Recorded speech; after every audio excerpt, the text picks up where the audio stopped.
support network of chapters around the world, dedicated to improving the quality of life for organ transplant recipients and their families. I live in Durham, North Carolina, but I'm a Texan at heart, literally. I've got the heart of a 15-year-old boy from Houston, Texas.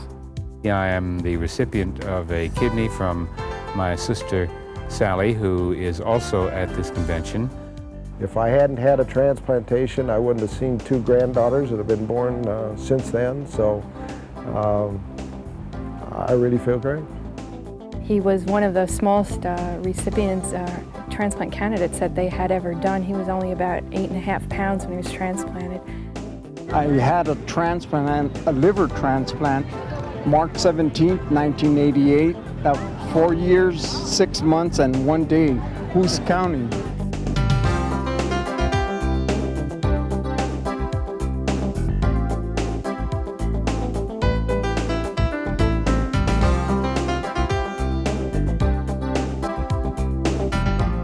Celebrating today, challenging tomorrow was the theme, and Las Vegas, Nevada was the location for TRIO's 1992 conference. The weekend is an annual celebration of special events and workshops for transplant recipients, their families, friends, and supporters. The first day began with guests arriving from around the world. While many caught up with longtime TRIO friends and family, others participated in special training sessions and workshops on management and formation of new TRIO chapters. In the evening, it was off to Liberace's villa for a special Star for Life welcoming reception. Guests were able to tour and roam the house that Liberace built. John Wayne, Marilyn Monroe, and Dolly Parton were also on hand to add to the evening's excitement. I do go through the hospital sometimes to see patients who are waiting and talk to them. They sometimes just don't even want to talk, they just want to look at you. They just want to see what you look like and what you're like, and that you're walking and talking and that you're normal, so to speak. Day 2 started with a morning of sightseeing tours to some of Las Vegas' most popular destinations. Guests explored the Nevada State Museum, drove by the homes of famous stars, and visited Ethel M's Chocolate Factory, where everyone tasted Nevada's world-famous candies. After the tours, many recipients took part in Emissaries from the Imagination, a workshop that explored the unique role of storytelling in healing therapy. And the people in the Hispanic community are very excited about it. This is the first time that they can actually come forward and relate to or even come forward and have a support group that really gets in there, and they can come in there and tell their story and leave with a good feeling, knowing that we're family. The sponsor of the conference, Sandoz Pharmaceuticals, displayed the winning entries in the Sandimune Photo Essay Contest, and in the afternoon hosted one of the most popular events of past TRIO conferences, the Sandimune Cycles of Life Rally. This is a fun time for all to celebrate the triumph of transplantation. Cyclists ride a 1-mile course and encourage and support each other. The goal of having fun is never a problem for all of the participants. It's terrific. It's great. I love it. Yeah. Even if my grandson said, "Grandma, don't do this." After building up an appetite, everyone was treated to a fiesta barbecue. Guests savored the taste and enjoyed the music while dining under the Southwest stars. So TRIO not only supports me, but it supports my family and my children and everybody around me. It helps me be aware of how valuable life really is and how things like this are really needed, because people don't realize how well transplant patients do. I've got mine 4 years, and I go constantly. I work sometimes 16 hours a day, sometimes 7 days a week with my son. And before that, I was on oxygen, nitroglycerin, I was in a wheelchair, couldn't do anything. And the last 4 years have been absolutely great. Day 3 of the conference was one of more serious pursuits, featuring workshops and educational sessions to help recipients and their families tackle the challenges of tomorrow. Leading authorities in transplantation, family issues, and rehabilitation were on hand to present and discuss these important issues. Rounding out the educational sessions were presentations by TRIO executives, along with award and scholarship presentations. I was transplanted at UCLA in Los Angeles in September of 1986. And at that time, I was the oldest in the country to be transplanted, that is a heart transplant. I'm now 72, so it's 6 years later, and everything is working beautifully. I would say the best part of all of this is that I lead as normal a life as anyone could possibly lead right now. I still work part-time. I play golf twice a week. We travel and just have a beautiful life. The evening culminated in an awards banquet held in honor of Dr. Paul Terasaki, who received the first annual Thomas Starzl Humanitarian Award. Prior to presenting the award to Dr. Terasaki, Dr. Starzl gave his own predictions of TRIO's future. This really might be the last time that this will be a small ceremony, because I think the organization TRIO is destined for greatness and is destined for a worldwide influence.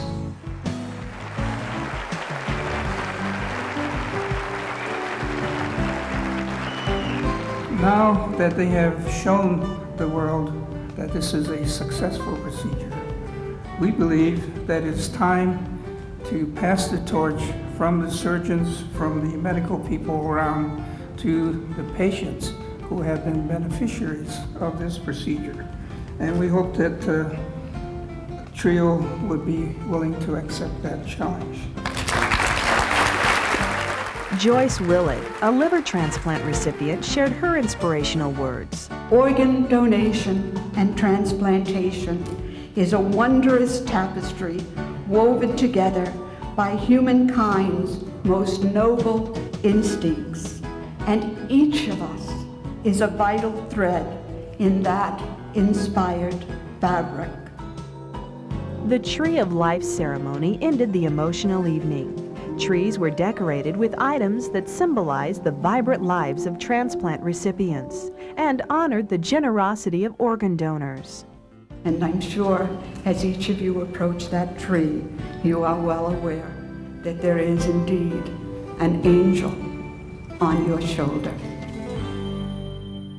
I feel terrific. It was, so far as I'm concerned, a total success. I'm working full-time, really more than full-time. I have an enormously greater energy than I did, and I'm really very pleased to be a part of the transplant recipient community. I myself don't take life for granted. Just a figure of speech, I stop and smell the roses and appreciate life for what it is. The first time I went into this local TRIO chapter, I was overwhelmed with the life and joy that existed there. There is a strong feeling of wanting to give back. And through TRIO, I have found a medium. I wish we could do more. Really, I do. But at least we can say, thank you for the gift of life, our second chance of life. For more information about TRIO, contact TRIO International Headquarters at area code 412-687-2210. This program was produced with an educational grant from Sandoz Pharmaceuticals Corporation.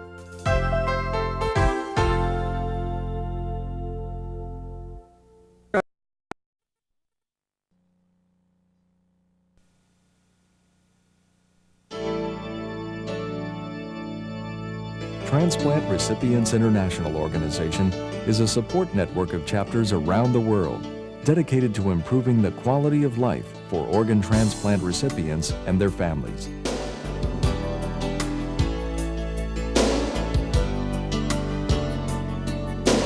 I've done a lot of speaking in the community, and my biggest point is to let them know that without the transplant, I would not be here. My children would not have a mom to be with them right now. I'm Philip Edwards. I drive truck for a living. I've had a double lung transplant.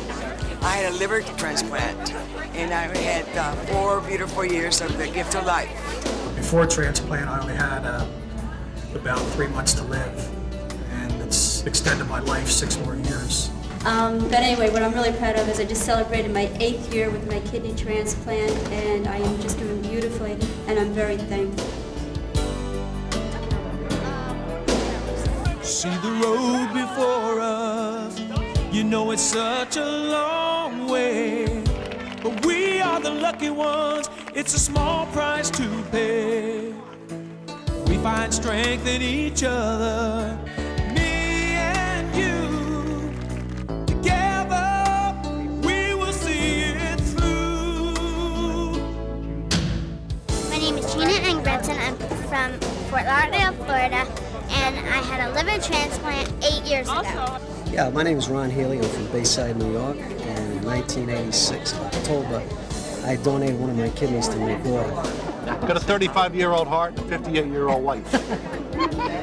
I find when I go in and give talks, at the end of the talk, I'll let them know that I'm a transplant patient. You can just see the look. I love to enjoy that, to see the look on their faces that, you know, are you really a transplant patient? You know, I've had people ask me to see my scars. I do for a fee, you know.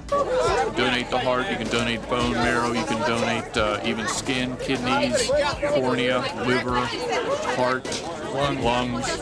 So it's not the end, it's the end of one person's life and the beginning of 20 people, because every part, there are 20 some odd parts of your body can be transplanted. No matter where you go or live, any color, any race, it does not go by race or color or creed.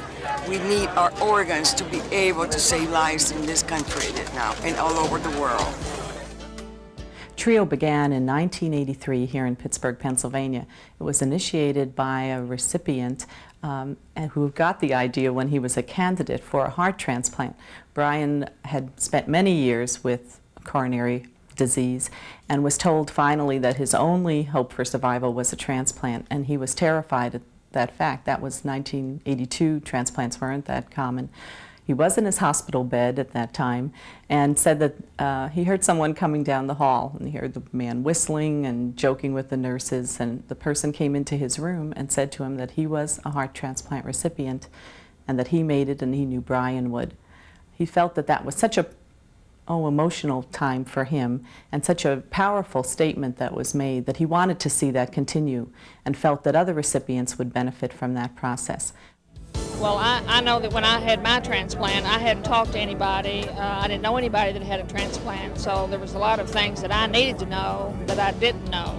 The reason I became involved in TRIO is because we felt there was a need for recipients after they had left the hospital in order to have a place they could go and people they could talk with about their problems that they encountered after transplant. And also we found there were so many candidates who had nobody to talk to and no network to find that they could talk with someone who had been through similar experiences.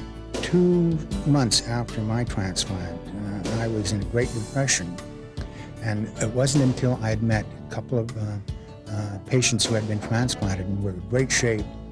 It was the greatest therapy I ever had. So when you get together and you talk with people the same as what you are, more comfortable, just a better attitude towards everything. And the attitude becomes one of the important decision makers on whether or not you will do well in an organ transplant. So obviously the support system that is provided by something like TRIO is invaluable for people who are yet to have transplants, but also in supporting the people and sustaining them after a transplant. After having a liver transplant in 1984, I became aware of the problems, obviously, that confronted many transplant recipients, some of which I didn't have. I was able to go back and practice surgery full-time within 7 or 8 months of the time I had a transplant. But others weren't so fortunate. People that I'd gotten to know who had trouble going back to work, even some of the doctors were not allowed to go back to work, even though they were quite capable. Now, that was back in 1984. things certainly have improved, but they're still not where they need to be. Well, TRIO has grown so phenomenally since its inception that we realize that there is a need throughout the United States, really throughout the world, for the organization. And we'd like to see it in every community where there are transplant people. And I would believe that as transplantation has grown, there probably isn't a community where there isn't a transplant recipient. Pittsburgh, Pennsylvania is the home of the international headquarters of TRIO and the site of TRIO's 1991 International Conference, a weekend of activities which took place in late August. Well, first of all, what we wanted to see happen at this meeting was that we would demonstrate to the world that transplant works, that we would be able to show that transplant recipients are no different than any other person on the street, that they live happy, active, and healthy lives. We also wanted those people who are receiving transplants to have the opportunity to meet people who have had transplants 5, 10 years ago, and there are people attending the meeting. In fact, one woman who had her transplant 20 years ago. So it's helpful for them as a motivating factor to see that people are doing well so many years post-op. The weekend activities included reunions, seminars, entertainment, and sightseeing. One of the highlights was Friday afternoon's biking event, the Sandamune Cycles of Life Rally. Hang on and we'll make it there. It will come from inside. We may have to give a little more, but we will find out we're real heroes. Together we'll grow. Though we know we can make it, we've got a long way to go. Real heroes, nothing less, nothing more. TRIO will help us come around and live life better than before.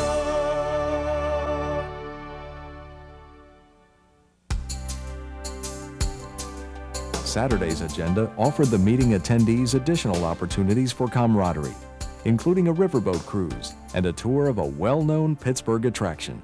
Welcome to Three Rivers Stadium. We have some real heroes in our town. And once again, Pittsburgh has been graced with another group of real heroes, you all. What I'd like to do now is I'd like to celebrate those of you who've got the newest transplants. Now, these are people that were transplanted in 1991. James Mazzarello, he was transplanted in March of this year, and he's from Leamington, New York. Donald Quacaro, he was from Chula Vista, California, and he was also transplanted in March of this year. Come on out. Ronald Healy, he's from Flushing, New York. He was transplanted in April of this year. And Eugene Glenn, he's from Birmingham, Alabama. And he was transplanted in June of this year, just a few months ago, just a few days ago. Ladies and gentlemen, would you please welcome the Beach Boys!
These ladies, these beautiful women, are classic examples that when you transplant organs, it works like gangbusters.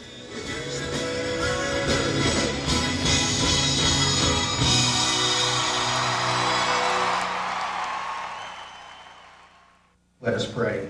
Merciful God, creator of life, sustainer of all, we are here to give thanks for some heroes, for physicians, for researchers, nurses, technicians, all those who continue to push the limits of our medical knowledge and skill.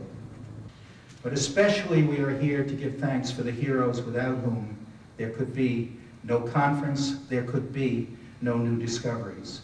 I mean the patients, I mean the spouses, the parents, the children, the loved ones whose indomitable courage and perseverance give an example of strength to the rest of us. Amen. Sunday featured more serious pursuits, including educational sessions covering topics of importance to recipients, topics such as ethics, rehabilitation, and insurance. If you don't have adequate coverage to begin with, we try to work with you to help you get coverage, to advise you on what you can get. Can you get an upgrade? Do you qualify for Medicaid? Can you get coverage through your spouse? Can you change something? Can you join some other organization? There are options out there. Half the battle is finding out about it. The meeting also included addresses by leading surgeons in the field of transplantation, such as Dr. Thomas Starzl. One thing that I noticed here and mentioned yesterday was that I have a lot of trouble telling who the patients are. If you meet a man-wife combination, and if you don't know the patients, you're going to guess wrong half the time. The one that's not sick or wasn't sick looks worse than the one that that was. Rounding out the events were award ceremonies, scholarship presentations, speakers from TRIO, and finally, the Tree of Life ceremony, in which recipients hang ornaments to commemorate the gift of life given by organ donors.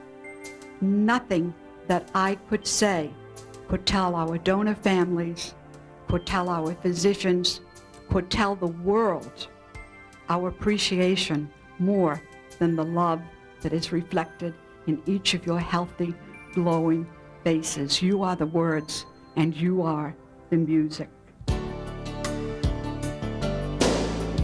Living for the moment, we'll make the most of every day. We'll take it to the limit, nothing stands in our way. We've had to take some chances, but we've got